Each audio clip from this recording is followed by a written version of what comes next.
नमस्कार दोस्तों, आज पूरे देश में आतंकवाद के खिलाफ आक्रोश जो है लगातार बढ़ता जा रहा है।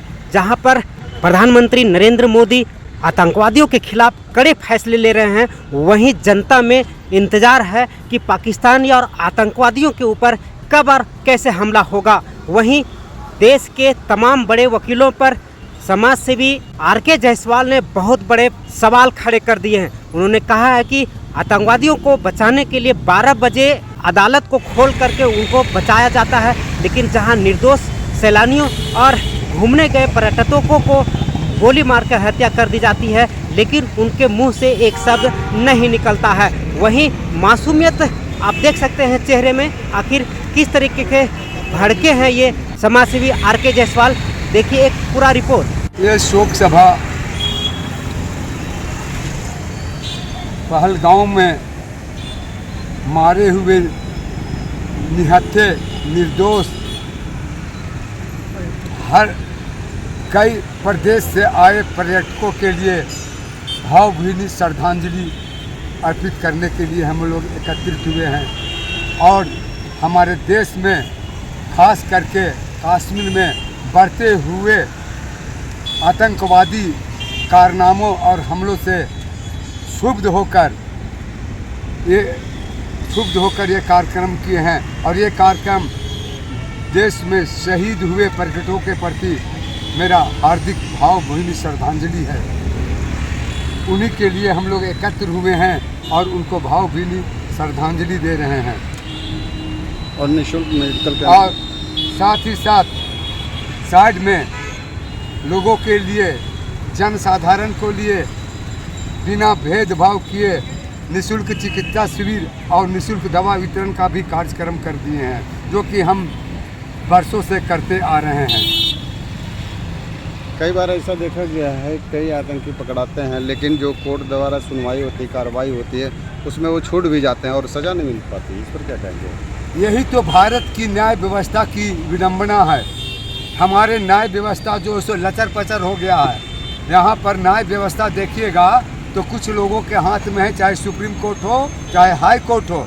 आपने देखा होगा कि सुप्रीम कोर्ट में 12 बजे रात को आतंकियों के लिए ये न्यायालय खुल गया। गरीब लोगों के लिए, साधारण लोगों के लिए न्यायालय दिन में भी नहीं खुलता है। वर्षों के बाद भी उनका केस पेंडिंग रहता है। कुछ सो कथित आप लोग कहिएगा कि वकील हुए जो अपने को देश का सबसे बड़ा वकील कहते हैं, जैसे कपिल सिंघल, मनु सिंघवी, प्रशांत भूषण, ये सब वकील ऐसे बड़ा वकील है, लेकिन वो लोग गुमनाम हैं। हमारे कंट्री में इससे बहुत बड़े गुमनाम हैं, लेकिन ये लोग आतंकियों का पक्ष लेंगे और उनको बेल दिलाने का कोशिश करेंगे। इन लोग का पास अगर छापा मरे तो अरबों रुपया अवैध मिलेगा, और सरकार को चाहिए कि इनको अवैध छापामारी करके इनको भी पकड़ा जाए। और देखेंगे आप कि अच्छे वकील को कौन पूछता है? कोई नहीं। अच्छे वकील है जो देश के लिए काम कर रहे हैं, उनको प्रोत्साहन मिलना चाहिए। कुछ जज भी ऐसे हैं जो ये वकील जो है सो सेटिंग और गेटिंग वाले हैं, बस सेट किए गेट के अरबों रुपया करोड़ों रुपया लेते हैं और केस को निपटारा करवा देते हैं। लोगों को चाहिए कि इस देश की न्याय व्यवस्था में परिवर्तन होना चाहिए।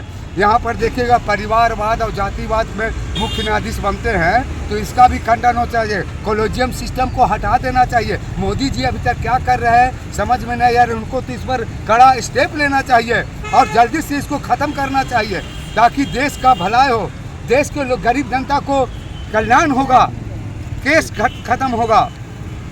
और यहाँ पर जज भी कुछ ऐसे हैं जो आप देखे होंगे कि अभी मैंने निशिकांत दुबे जी का जो वक्तव्य सुने, मैं उनसे पूर्णतः समर्थन करता हूं, और हमारे साथ 50 लोग हैं समर्थन करते हैं। देश की अखंडता, देश की एकता और देश की संप्रभुता पर अगर खतरा है तो हम जैसे लोग हैं जो सीना में गोली खाने के लिए तैयार है और बॉर्डर पर जाने को मैं तैयार हूं। मैं वादा करता हूं कि मेरे साथ महिला भी जाएगी और वृद्ध पुरुष भी जाएंगे, ऐसे लोग भी जाएंगे साथ में।